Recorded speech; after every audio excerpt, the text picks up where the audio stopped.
ver es un video de cómo ocurre la ovulación en la mujer, cómo ese óvulo es captado por la trompa del falopio. El óvulo comienza un viaje a través de la trompa a su encuentro con los espermatozoides. Vamos a ver cómo se fertiliza y luego cómo ese embrioncito, a medida que va viajando en la trompa, se va dividiendo, en qué estadio llega al útero para su implantación, y después vamos a ver qué es lo que hacemos en el laboratorio. En el laboratorio tratamos de copiar todos los procesos fisiológicos. Entonces, tratamos de ver el timing en el que se ovula el óvulo, las características, en qué momento se encuentra con los espermatozoides, cómo se va dividiendo, y todos los medios de cultivo y todas las tareas en el laboratorio están hechas en base a los procesos fisiológicos.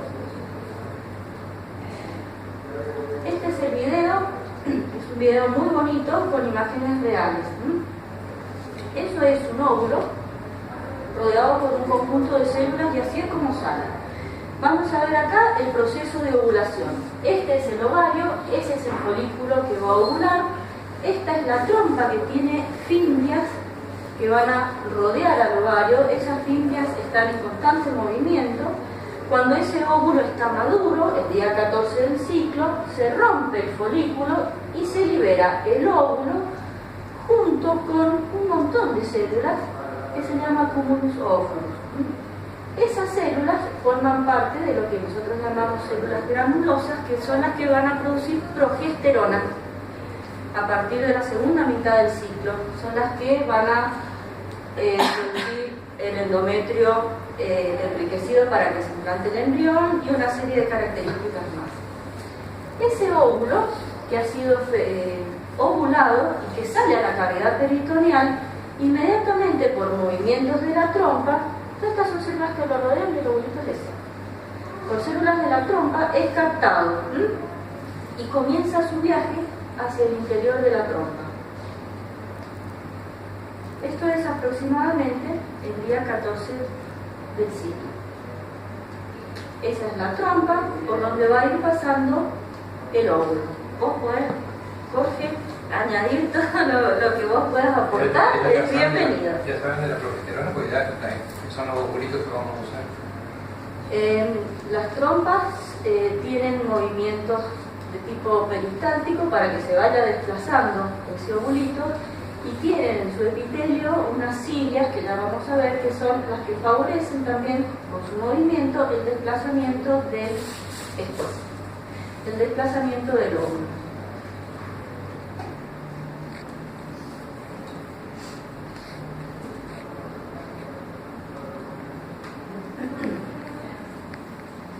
Bien. ¿Cómo hacen los espermatozoides para encontrarse con el óvulo? Los espermatozoides son depositados en el fondo del saco vaginal y comienzan un largo viaje hacia el encuentro del óvulo, que se va a producir a nivel de la porción distal de la trompa. Muchos de esos se eyaculan millones de espermatozoides, pero muchos de esos espermatozoides son anormales, no tienen motilidad. Por lo tanto, no van a avanzar todos, van a avanzar unos pocos. Estos espermatozoides van a quedar en el fondo del saco de la vagina en forma como de un receptorio, en donde quedan de reserva para ir subiendo en tablas. Esto que vemos acá es el cuello del útero, y este es la parte de, ¿cómo se dice?, proximal del útero con el cuello, que en el día 14 secreta una mucosidad que es bastante fluida para que esos espermatozoides puedan atravesarlo. A través del moco cervical se forman canales por donde comienzan a ascender los espermatozoides. Si ese moco cervical no es apto, por ejemplo, que sea muy espeso o que sea muy ácido, los espermatozoides no van a ascender por el útero y nunca van a llegar a encontrarse con el óvulo. Entonces, a medida que van ascendiendo, muchos espermatozoides van a ir siendo retenidos por las criptas de las paredes del útero, que también van a servir como reserva para ir liberando tandas de espermatozoides. Pero lo interesante de esto es que esos espermatozoides inmediatamente se eyaculan, no son fertilizantes, están todavía como inmaduros, pero a medida que comienzan el trayecto ascendente a través del cuello y del útero, se produce un proceso que se llama capacitación del espermatozoide. La capacitación consiste en una maduración molecular, en donde el espermatozoide expone moléculas receptoras para poder reconocer al óvulo. Sin ese proceso de capacitación, el espermatozoide no lo reconoce al óvulo. Acá van llegando los muchachos al lugar que es la porción distal de la trompa, ya están capacitados, tienen receptores que me van a reconocer la zona pelúcida del óvulo, que es como una cáscara, la zona pelúcida del óvulo de glucoproteína. Primeramente, estos espermatozoides se van a adherir, van a hacer un trabajo conjunto entre miles para que uno entre. Ese trabajo conjunto es un trabajo de cooperación. Si no tenemos esos miles, no puede entrar ni siquiera uno. Exactamente el mecanismo no se conoce muy bien, pero se sabe que se necesitan cientos de espermatozoides que rodeen al óvulo para que uno entre. El espermatozoide, esto es una microscopía electrónica, tiene en su cabeza una bolsita de enzimas y tiene moléculas receptoras. Cuando toma contacto con la cubierta del óvulo, esas enzimas se liberan y es capaz de digerir la cubierta del óvulo y entrar. Este es el proceso fisiológico. Una vez que el espermatozoide entra, se bloquea la zona pelúcida y no deja entrar a ninguno más.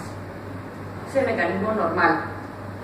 Se producen errores de fertilización y a veces fertiliza en forma normal y entra más de un espermatozoide, entonces esos óvulos mal fertilizados hay que separarlos.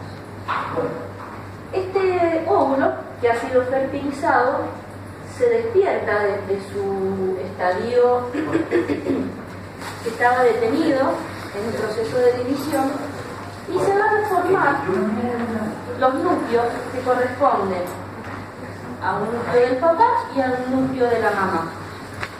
Tenemos los 23 cromosomas aportados por el óvulo, los 23 cromosomas aportados por los espermatozoides, que en un momento determinado se van a unir formando los 46 cromosomas que tiene una persona.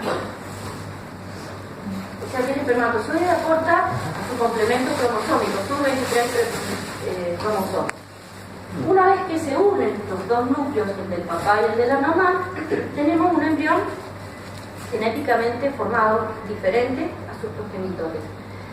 La célula se comienza a dividir, dando lugar a un embrión de 2 células, y esas 2 células se vuelven a dividir, dando lugar a un embrión de 4 células. Todo esto ha sido filmado con cámaras que sacan cada 30 segundos fotos.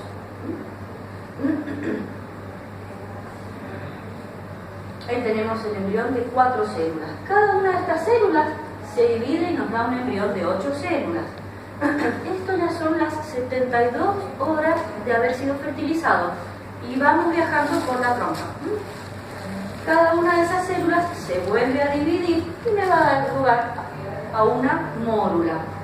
Esto se produce alrededor del día 4, o sea, las 96 horas de que entraron los espermatozoides en el óvulo. Ahí viene viajando la mórula por la trompa, todavía no llegamos al útero.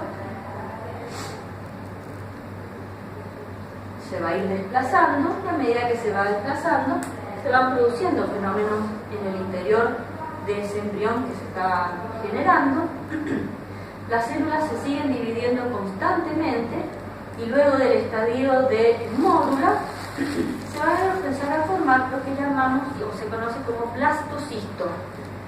El blastocisto, el embrión comienza a formar una cavidad llena de líquido llamada blastocele y tenemos células periféricas. Este es el viaje por la trompa. Las células periféricas le van a dar origen a la placenta y las células centrales de ese embrión que van a dar origen al bebé. ¿En qué momento se forma ese blastocito? Alrededor del día número 5, y ese día va a coincidir con la llegada del embrión al útero. Ahí va avanzando, le han puesto un colorante obviamente, si no, no se vería, es transparente. Ahí va avanzando el embrioncito, y el embrioncito, una vez que llega al útero, se va a liberar de esa cáscara que tenía, se llamaba zona pelúcida, y va a entrar en contacto con el endometrio. Y ahí es donde se produce la implantación. Y ese es el mayor enigma que tenemos los que hacemos reproducción asistida. Porque desde ese momento en adelante ya ni la mamá puede manejarlo, ni el médico puede. Es un diálogo químico que se produce entre el embrión, que libera unas sustancias, y el endometrio, que libera otras. Ese diálogo químico, si se produce y es el adecuado, el embrioncito, acá vemos que está saliendo de esa cubierta que lo rodea. Hasta acá llega el video.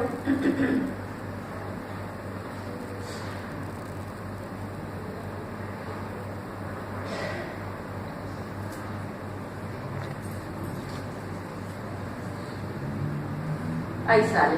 Y esto es lo que se implanta. Esto simplemente es una cáscara que se degenera, la zona pelúcida.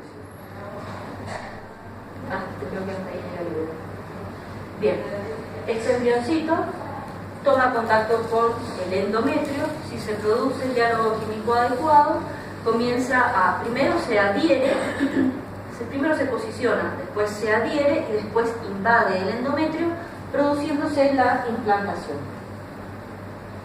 Por lo tanto, los aspectos fisiológicos, que son los que hemos comentado, han sido la base para el desarrollo de las técnicas aplicadas en reproducción asistida.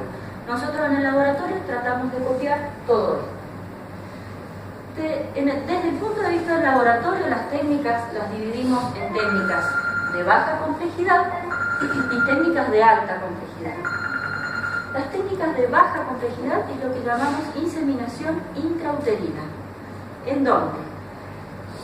Por algún motivo, ya sea un factor masculino moderado o leve, algún factor cervical en donde el moco cervical de la paciente no tenga las características adecuadas, o en algunos casos de esterilidad sin causa aparente, el médico decide que si la paciente es joven puede probar con una inseminación.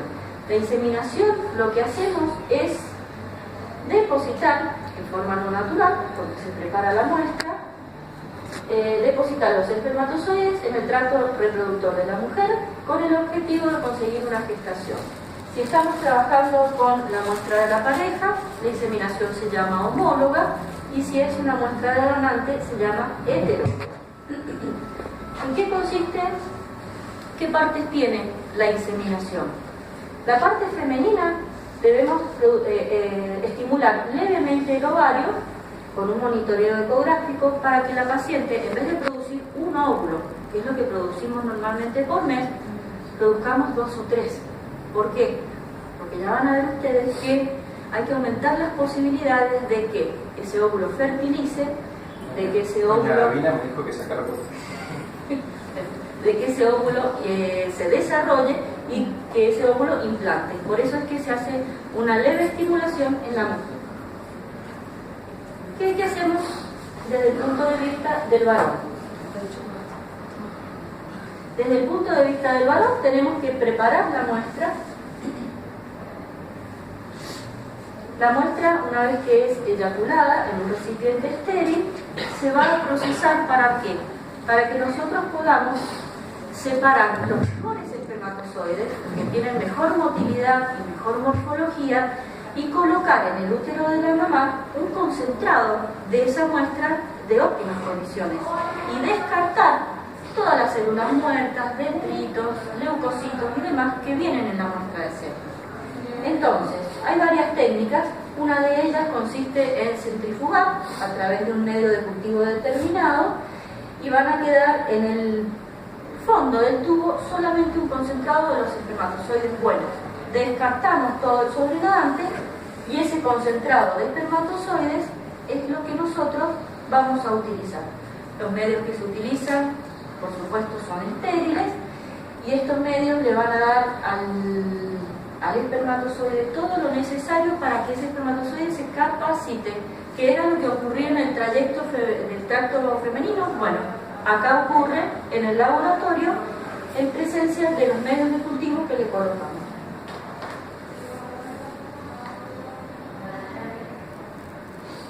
Posteriormente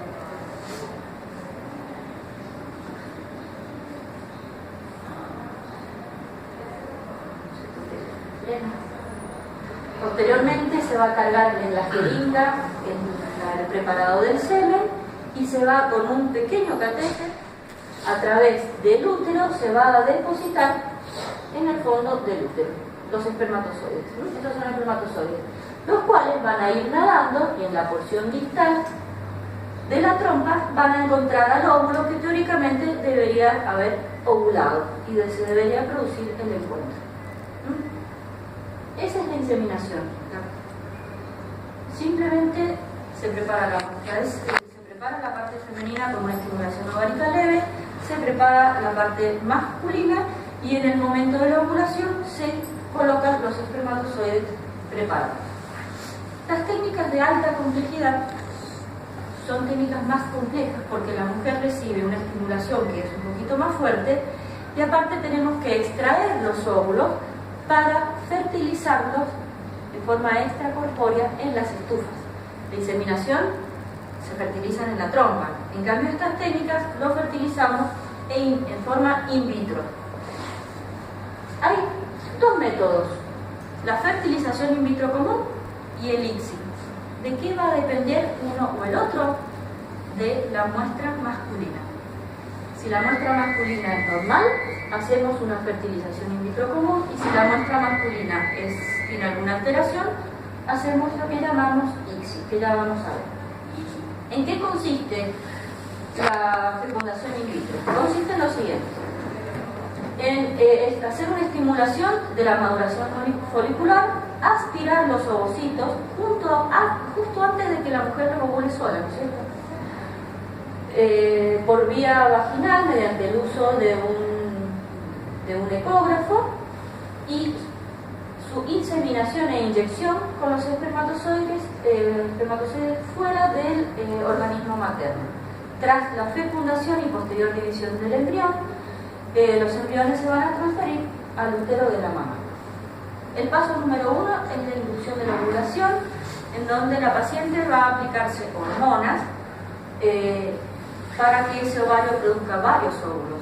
¿Por qué tenemos que producir varios óvulos? Porque no fertilizan el 100% de los óvulos que tenemos. De los óvulos fertilizados, que es alrededor... ¿Qué lado? La batería de la NEC. ¿La batería de esto será? Se aspiran varios óvulos. Quiero acá destacar lo siguiente: la mujer tiene un reloj biológico. A medida que pasan los años, no solo va a disminuir el número de óvulos, sino va a disminuir la calidad de esos óvulos. En una mujer ya de 40 años, lamentablemente, gran porcentaje, el 70-80% de esos óvulos son genéticamente anormales. Por lo tanto, uno siempre trata de obtener más para poder agarrar alguno normal. Los que son genéticamente anormales generalmente se detienen en su evolución y se detienen en la estufa, y solo prosiguen los que tienen el potencial de desarrollo. Como no se utiliza el 100%, se utiliza alrededor del 70%, de ese 70% de óvulos fecundados no llega al 100% al estadio del gastrocisto. No quiere decir que el 100% de esos óvulos fecundados tengan un potencial de desarrollo. Van a empezar una carrera en su desarrollo, y muchos de ellos se van a detener.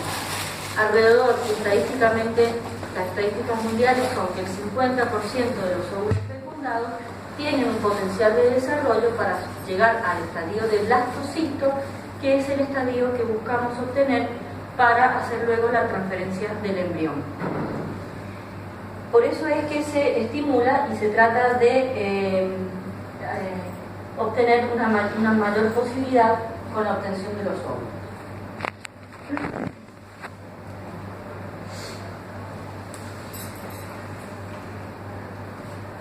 Tenemos acá una imagen gráfica de cómo es un ecógrafo transvaginal. Son expertas, todas son expertas. Todas las que están acá son expertas en ecógrafo. Se le va a adosar una aguja. Esto es bajo anestesia. La aguja, bajo control ecográfico, va hacia el folículo que se va a aspirar, y el líquido folicular que contiene el óvulo lo vemos en un tubito. Va siendo captado en ese tubo. Ese tubo es el que me pasan a mí en el laboratorio. Y en el microscopio se va a buscar dentro de ese líquido el óvulo con sus células que lo rodean. El médico va a ir haciendo las aspiraciones sucesivas de todos los folículos que van llegando al laboratorio.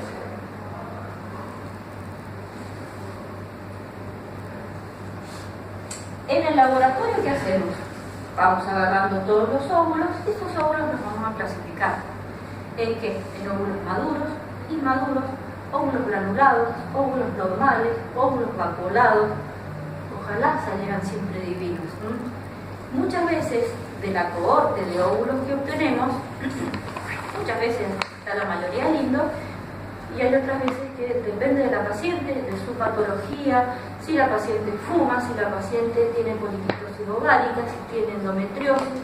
Muchas veces esas patologías dan ciertas características a los óvulos, y todo eso nosotros lo observamos en el laboratorio. El laboratorio está acá en San Juan, ¿cierto? Acá está. Ahí atrás. Sí, o sea, Detrás de la puerta. No, ¿Qué detrás de la pregunto puerta? por lo que vos venís de Mendoza, no sé Sí, si hacen sí. algún paso No. en Mendoza, o sea, no. Sí, sí. Está todo acá. Atrás de la puerta. Atrás la puerta. Una vez que tenemos los óvulos, vamos a producir la inseminación, o sea, agregarle los espermatozoides.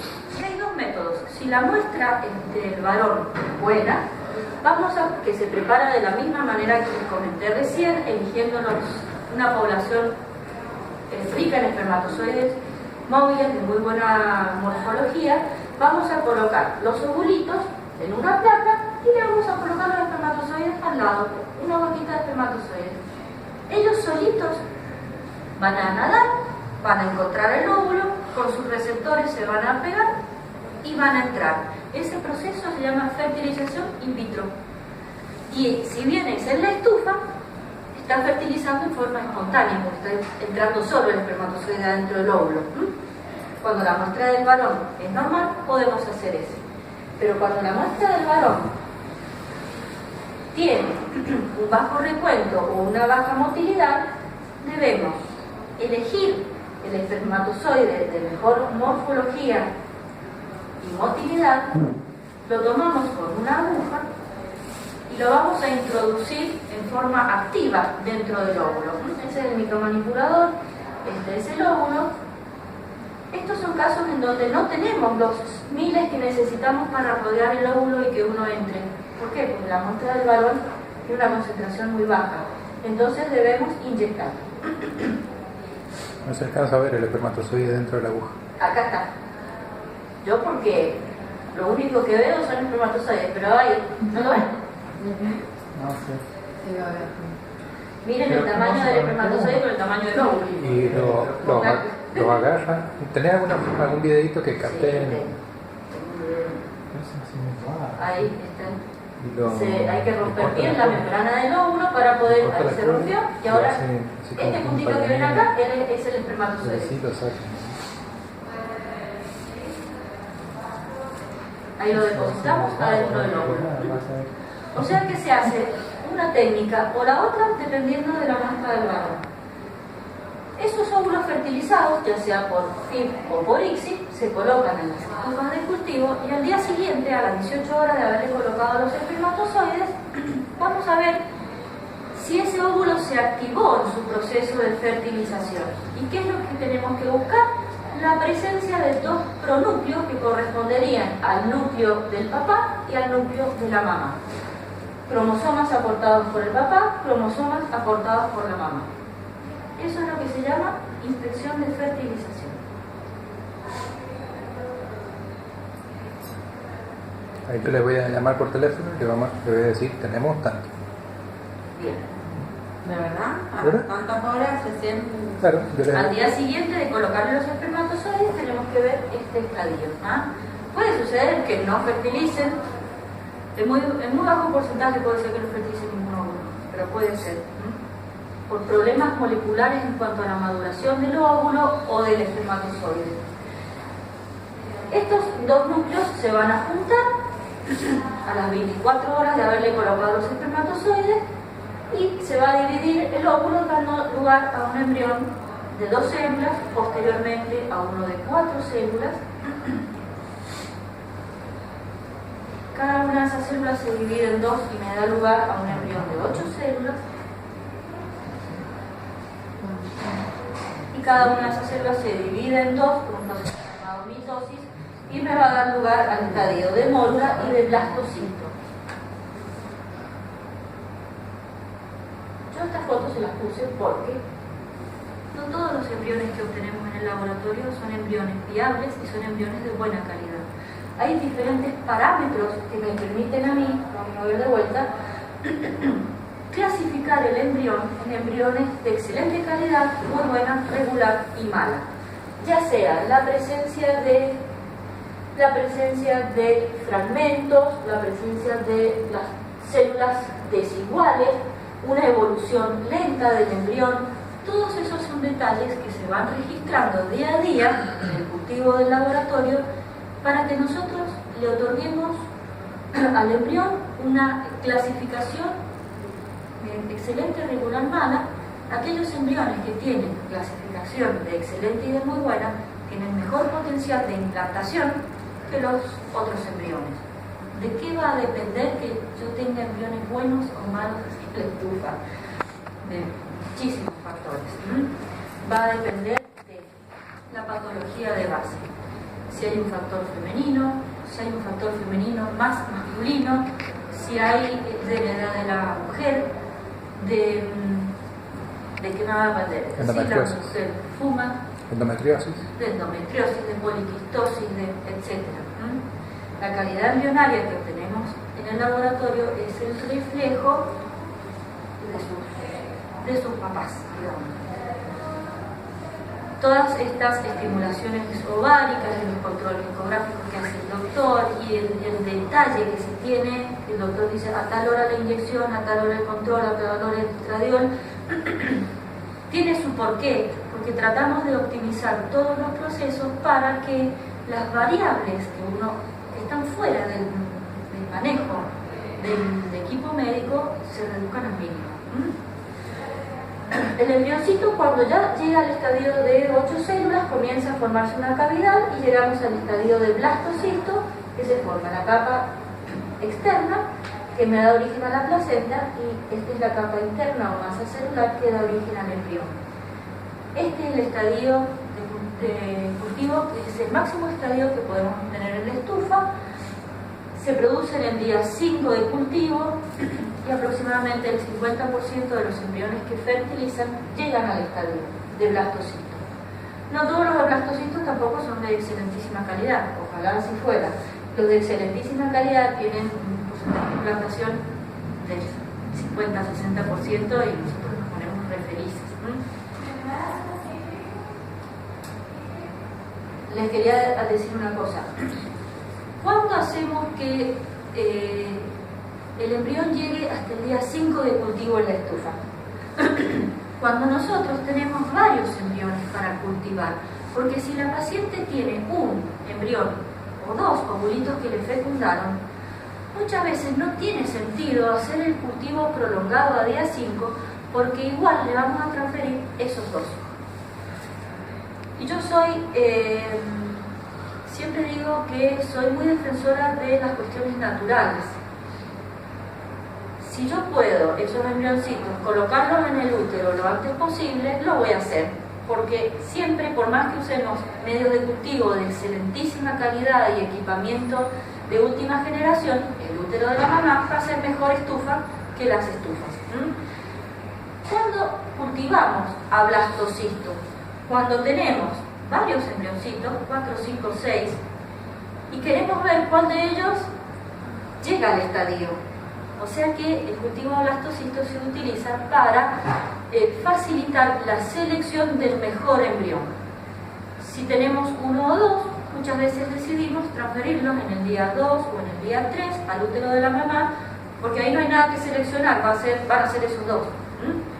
Entonces el cultivo de blastocisto, si hay muchos, nos va a favorecer que el día de cultivo número 5 nosotros vemos y decimos, este llegó, este no, porque todos arrancan hermosos, pero de a poquito se van quedando.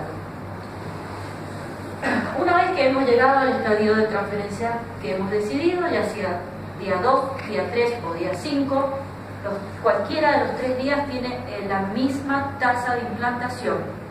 Hay cientos de trabajos publicados que han transferido los embriones el día 2, los embriones el día 3 y los embriones el día 5. Y si los embriones son buenos, implantan en el mismo porcentaje. Si los embriones no son buenos y uno necesita elegirlos, le postergamos un poquito el cultivo. La parte final del tratamiento desde el punto de vista del laboratorio consiste en cargar el embrión adentro de un catéter, ahí va, igual que en la inseminación, y se coloca en el útero de la mamá al fondo del útero. Ahí se descargó el catéter, eso lo van a ver en la transferencia, esta es una imagen, y se coloca el embrioncito en ese lugar. Eso también con anestesia. no. No. A veces lo hacemos con anestesia en algunas pacientes que tienen algún antecedente de un cono, que por un HPV o tiene alguna conización o han tenido algunas lesiones y se le han quemado el cuello, entonces nosotros tenemos dificultad para ingresar. Algunas pacientes tienen el útero para atrás, otras tienen el útero para adelante. Entonces yo cuando hago la ecografía me voy macheteando quién es quién, para que después cuando vamos a hacer la transferencia yo no tenga ningún inconveniente. Está bien. Acá tengo un video para terminar de un proceso real de un tratamiento de fertilización in vitro. Se hacen bajo una anestesia que es una sedación, son planos muy suaves de anestesia, la paciente se despierta inmediatamente. Este es el ecógrafo al que se le adosa la aguja. El médico ve en la ecografía el folículo, que ustedes ya deben estar familiarizadas. Se introduce la aguja y se aspira ese líquido que va y se colecta en este tubo. No sé si se ve el tubo acá. Ese tubo es el que nos va a llegar al laboratorio.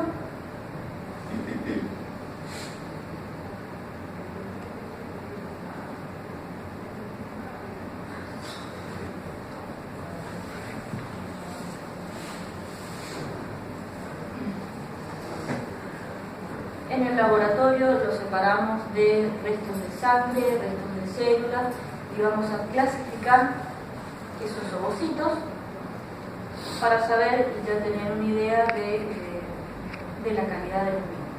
A la vez preparamos una muestra de semen, capacitamos esos espermatozoides y aproximadamente a las 40 horas después de que ustedes se colocan en una col, colocamos los espermatozoides alrededor de los óvulos y los colocamos en la estufa. Eso siempre y cuando la muestra del varón sea normal. Yo trato siempre por todos los medios de hacer fertilización in vitro porque soy defensora de dentro de lo artificial, de lo natural y espontáneo. Solamente hacemos ICSI cuando la muestra del varón lo justifica. Por eso les pedimos que traigan la muestra de semen casi cuando se van a internar. Claro, cuando se van a internar, porque la vamos procesando y se van capacitando esos espermatozoides. Cuando se capacitan, adquieren una motilidad que se llama hiperactivada, en donde la cola se mueve mucho más rápido, y eso, junto con la bolsita de enzimas que tienen en la cabeza los espermatozoides, ejercen una mayor fuerza para penetrar la zona pelúcida. La capacitación en los medios de cultivo dura 2 o 3 horas, por eso nosotros preparamos las muestras cuando ustedes llegan para que estén capacitados. Ahí va un óvulo, lo van a rodear.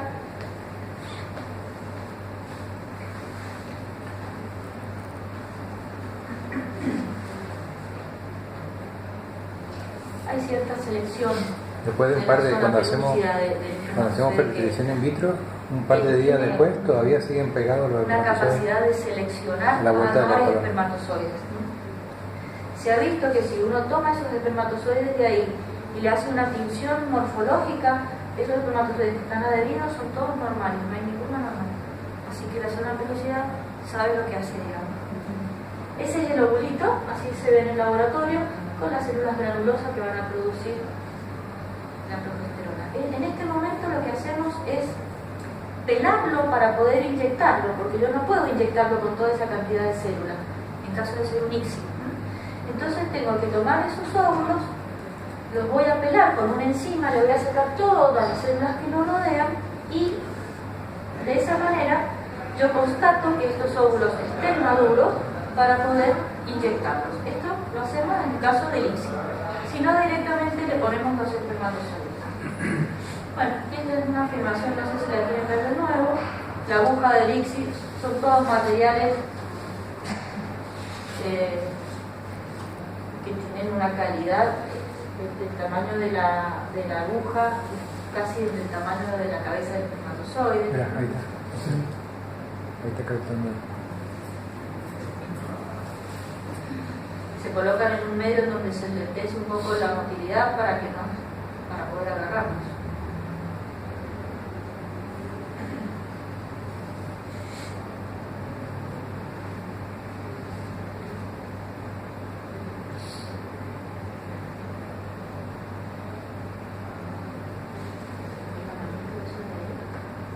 Ah, Dios sabía. Si la sacamos, la mano.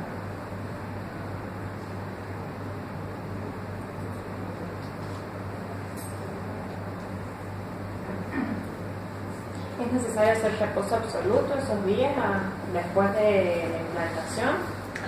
¿O un día tranquilo? Yo le digo a todo el mundo que no hace falta reposo, pero todo el mundo hace reposo. Yo he tenido pacientes que se han alquilado una silla de ruedas. Pero lo que ustedes tienen que saber es que las mujeres se embarazan haciendo vida normal. Cuando uno coloca el embrioncito dentro del útero, eso es una cavidad virtual. Tiene las paredes pegaditas, no es que es una cavidad, una bolsa, no es que el embrión está. Entonces no se cae. Imagínense que si no, ninguna mujer se quedaría embarazada. Pero la mujer tiene terror de que porque pasó el trapo, porque subió una escalera.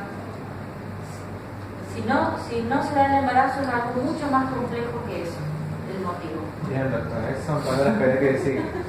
¿Ah? Esas palabras tenía que decir. Si no se da, es algo que ya no podemos manejarlo. ¿Ah? Ahí está el espermatozoide que está acá. Lo que sí, muchas veces, Jorge, tienen las pacientes de los ovarios muy inflamados y por supuesto no pueden estar mucho parados o mucho caminando porque van a sentir esos pinchazos que por ahí comentan las pacientes. Por ejemplo, el reposo sería no hacer tumba carnera, no hacerla vertical, porque hay riesgo de torsión del pedículo del ovario. Entonces es preferible estar tranquilo. Sí, no se vaya a torcer el tampoco, o sea, una pelita. Bueno, esto es un segundo espermatozoide que se inyecta. O sea, y acá ya, la idea sería que si no... acá no ya terminamos con el video. Esto es lo que hacemos en el laboratorio. Que siempre salen hermosos. Salen hermosos. Yo siempre digo, no entiendo por qué los salen hermosos. Pero